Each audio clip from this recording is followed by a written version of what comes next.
عیسیٰ بن موسیٰ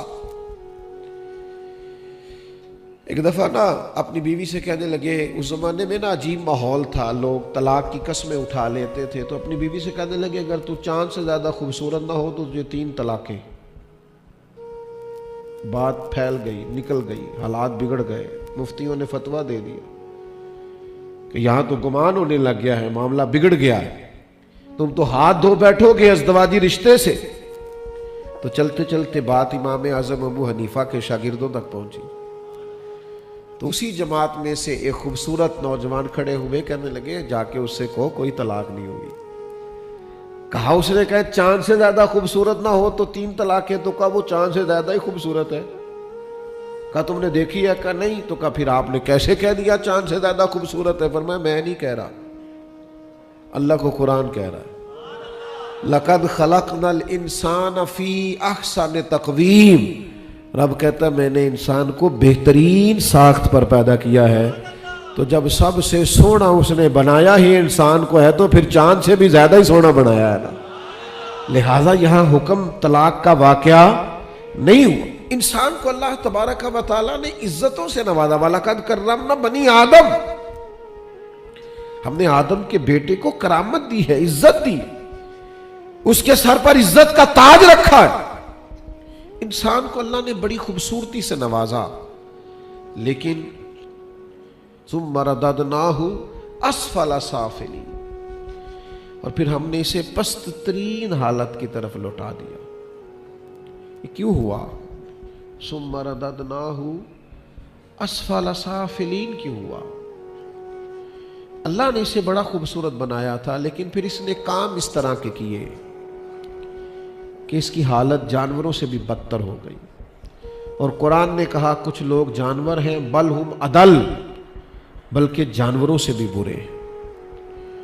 وہ جب اپنے چھوٹے چھوٹے لالچ کے لیے لاکھوں انسانوں کا حق مار جاتے، وہ جب تھوڑے سے نفع کے لیے قوم کے غدار ہو جاتے، ملک کے غدار ہو جاتے، دین کے ساتھ دھوکہ دہی کرتے، تو پھر اسفل سافلین میں اپنے آپ کو لے جاتے ہیں، پھر وہ پستی کی طرف چلے جاتے ہیں۔ اللہ نے بڑا خوبصورت بنایا، لیکن انسان کیا کرتا ہے؟ اپنے وقار کو نہیں سمجھتا، اپنے احترام کو۔ وہ بڑی پنجابی کی پرانی مثال تھی، اردو اور پنجابی کے لوگ دیا کرتے تھے، کہا کرتے تھے انسان کی عزت اس کے اپنے ہاتھ میں ہوتی ہے۔ وہ اس طرح کے کام کرے کہ اس کا اکرام کیا جائے، اس کا احترام کیا جائے، اس کی عزت کی جائے، وہ اپنے آپ کو اسفل سافلین میں نہ لے جائے، وہ اپنے مقام کو سمجھے، اپنی خوبصورتی کو سمجھے۔ دیکھیے نا، عالم سے یہ کہا گیا کہ تو جاہل کے منہ نہ لگ، وَإِذَا خَاطَبَهُمُ الْجَاهِلُونَ قَالُوا سَلَامًا، جب تیری جاہلوں سے گفتگو ہو تو انہیں سلام کر، چونکہ وہ تو جاہل ہے۔ تجھے اسفل سافلین میں نہیں جانا، بلکہ تجھے احسن تقویم رہنا ہے، تجھے اپنے وقار کو سمجھنا ہے، تجھے اپنی بات کو سمجھنا ہے۔ بڑے کو بڑا بن کے رہنا پڑے گا، بڑے کو بڑا بن کے دکھانا پڑے گا، بڑوں کو اپنے وقار کا اور اپنے احترام کا خیال رکھنا پڑے گا۔ عالم کو سمجھنا پڑے گا کہ اللہ تبارک و تعالیٰ نے مجھے علم کی دولت دی ہے، لیکن آج ہم یہ سمجھنے کو تیار ہیں، صرف تھوڑی سی شہرت کی خاطر لوگ کیا کچھ نہیں کرتے پھرتے۔ سارے خاندان کو سوشل میڈیا پہ دکھا کے لوگ شہرت دینا چاہتے، لوگ معاذ اللہ تعالیٰ ثم معاذ اللہ، ان کے چہروں پر داڑھیاں ہیں، حضور کی سنت کا نور ہے، لیکن وہ میڈیا پر، سوشل میڈیا پر کچھ دیر کے لیے شہرت لینے کے لیے انہیں ناچنا بھی پڑتا ہے تو وہ ناچتے ہیں، وہ ہر وہ کام کرتے ہیں جس سے ان کی شہرت ہو جائے۔ اس کریم نے تجھے احسن تقویم بنایا ہے اور تو اسفل سافلین میں جا رہا ہے۔ لوگ روپیہ پیسہ کمانے کے لیے کس حد تک نہیں گر جاتے۔ یاد رکھیے گا، اپنا وقار بنانا ہے انسان کو، مسلمان کو اپنی عزت کو قائم رکھنا ہے، ہمیں اپنے آپ کو سطح سے نیچے نہیں لے کے جانا، ہمیں ان ساری باتوں کا پاس اور لحاظ کرنا ہے۔ انسان اپنے اوصاف سے پہچانا جاتا ہے، اس کے وصف بتاتے ہیں کہ یہ انسان کس طرح کا ہے، اس کے اخلاقی رویے بتاتے ہیں کہ اس کی تربیت اور اس کی تشکیل کس طرح سے ہوئی. یاد رکھنا درجنوں لوگ آپ کا کمال دیکھ کے آپ سے پوچھ لیتے ہیں آپ کے استاد کون سے. بیسیوں لوگ ہوتے ہیں جو آپ کی زبان سے چھلکتے ہوئے اخلاق کے موتی دیکھ کر پوچھ لیتے ہیں کس مرشد کے آستانے پہ آتے جاتے ہو. درجنوں اور بیسیوں لوگ ہوتے ہیں جو آپ کے قواد دیکھ کر مجھے بڑی بات یاد ہے، کبھی بھولتی نہیں. لوگوں نے بڑی تعریفیں کی اور مناقب کہے تو بڑا کچھ لوگوں نے کہا، پیار سے بڑے جملے بولے، بزرگوں نے بڑی شفقت کری، سب اپنی جگہ یاد. لیکن ایک جگہ سے میں تقریر کر کے نکل رہا تھا تو ایک دیہاتی اماں نے مجھے دعا دی تھی، مجھے کبھی بھولی نہیں وہ دعا.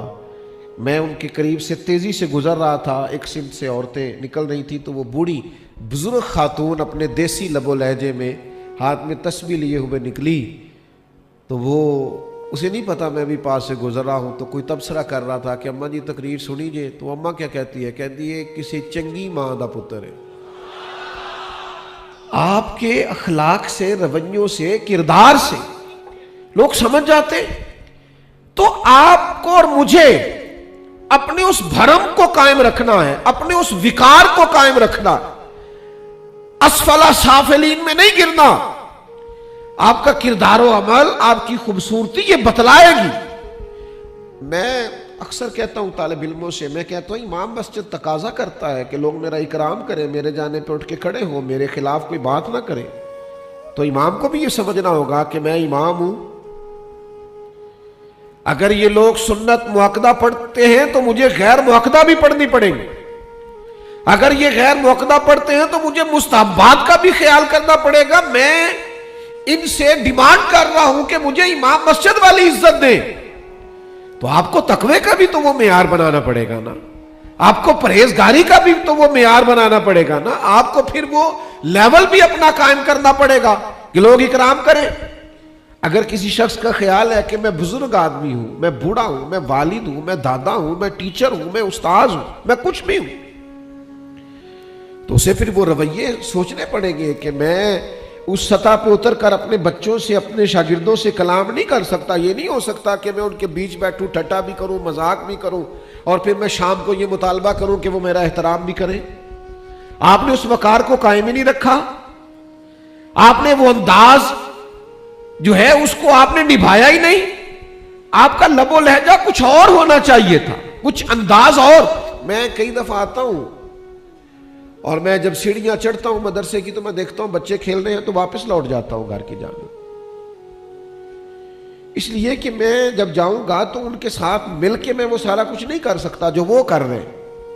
لیکن اگر نہیں کروں گا تو پھر وہ میری وجہ سے بوجھ سمجھیں گے، تو وہ اپنی اس جو ہے وہ ایکٹیویٹی اس سے رک جائیں گے. تو ہمیں کہیں نہ کہیں اپنا وہ خیال کرنا ہے، اپنا وہ پاس و لحاظ کرنا ہے، چیزوں کو سمجھنا ہے، اسفل سافلین میں نہیں گرنا.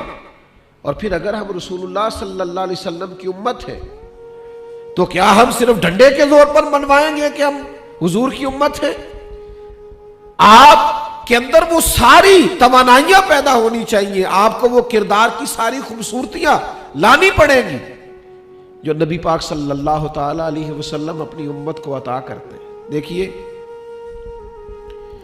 ہم حضور کی امت ہیں اور ہم بڑے ناز سے کہتے ہیں ہم حضور کی امت ہیں، اور اس میں کوئی شک نہیں کہ یہ سب سے بڑا اعزاز ہے ہمارا. لیکن آپ کو پتہ ہے حضور کے سینے میں جو چیز سب سے زیادہ درد اور کرب بن کے سلگتی تھی وہ کیا؟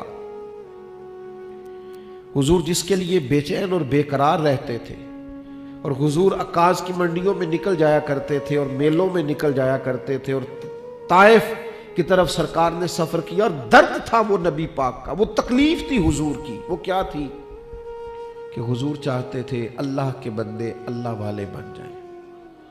یہ کفر چھوڑ دے، شرک چھوڑ دے، بد اخلاقی چھوڑ دے، حرام چھوڑ دے، زنا چھوڑ دے، بدکاری چھوڑ دے. اور اس کے لیے نبی پاک صلی اللہ تعالی علیہ وسلم بے پناہ جد و جہد کرتے. لا اللہ کا باقی النفس کا. اللہ نے کہا محبوب کیا آپ جان پر کھیل جائیں گے کہ یہ ایمان کیوں نہیں لاتے؟ اور ایک جگہ قرآن مجید میں اللہ کریم نے فرمایا طٰہٰ ما انزلنا علیک القرآن لتشقی، محبوب ہم نے یہ قرآن اس لیے نازل تو نہیں فرمایا تھا کہ آپ مشقت میں پڑ جائیں، اب تم مشقت کرنے لگے، دن رات نبی پاک نکلتے کہ لوگ اللہ والے ہو جائیں۔ مجھے بتاؤ نا، آج ہمارے دلوں میں یہ احساس ہے کہ ہم کوشش کریں کہ کوئی دین سے دور بندہ، کوئی شریعت سے دور بندہ، کوئی قرآن و سنت سے دور بندہ قرآن و سنت کے قریب ہو جائے، دین کے قریب ہو جائے، کوئی والدین سے خاندان سے ٹوٹا ہوا جڑ جائے، کسی کی اصلاح ہو جائے۔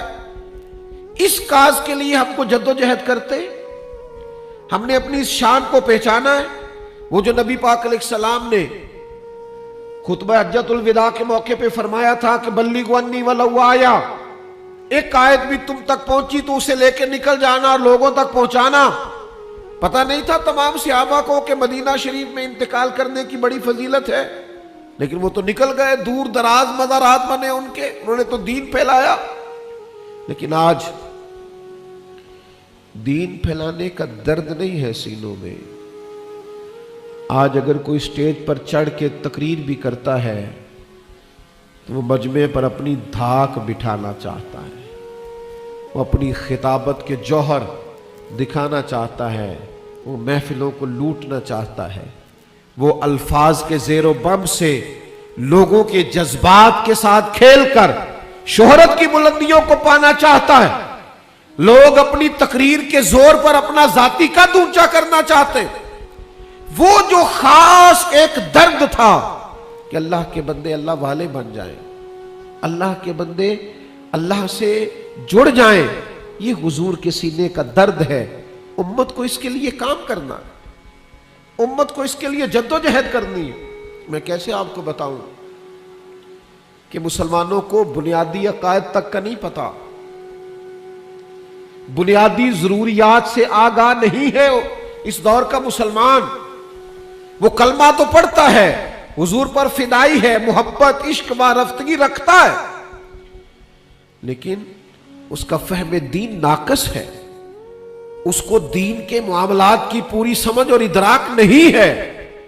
ڈھیروں وقت تک جو لوگ بیٹھے رہتے ہیں موبائل لے کر، 25 منٹ بھی قرآن مجید کو ترجمے کے ساتھ نہیں پڑھ پاتے۔ یہ کس نے شعور بیدار کرنا ہے؟ اس کے لیے کون جد و جہد کرے؟ اس کے لیے کون میدان میں نکلے گا؟ کون صبح سے شام تک کوشش کرے گا؟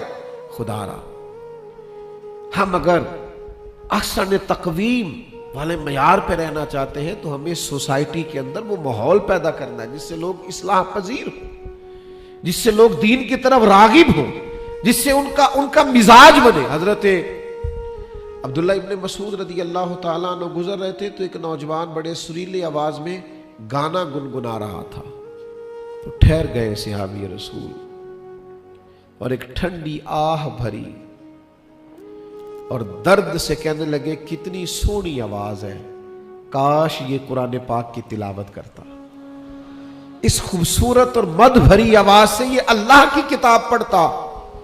قربان جائیں، کوئی قبولیت کی گھڑیاں تھی۔